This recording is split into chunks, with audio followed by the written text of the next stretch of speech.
بسم الله الرحمن الرحيم لا أقسم بيوم القيامة ولا أقسم بالنفس اللوامة أيحسب الإنسان أن لن نجمع عظامه بلى قادرين على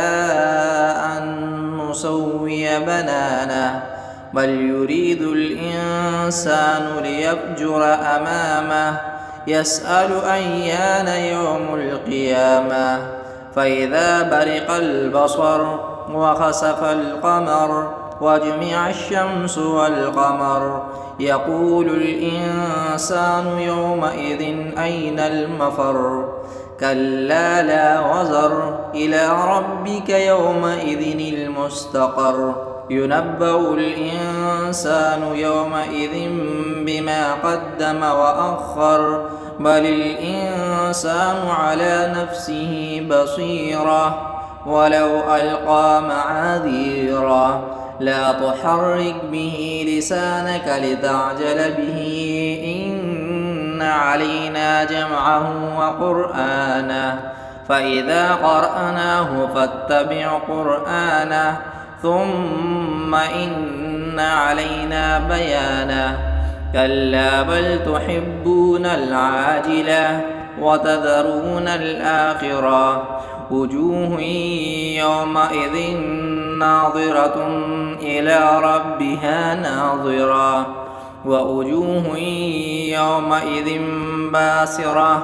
تظن أن يفعل بها فاقرة كلا إذا بلغت التراقي وقيل من راق وظن أنه الفراق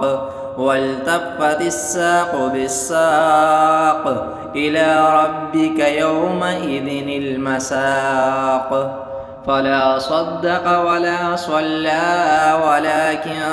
كذب وتولى ثم ذهب إلى أهله يتمطى أولى لك فأولى ثم أولى لك فأولى أيحسب الإنسان أن يترك سدى ألم يك نطفة من مني يمنى ثم كان علقة فخلق فسوى فجعل منه الزوجين الذكر والأنثى أليس ذلك بقادر على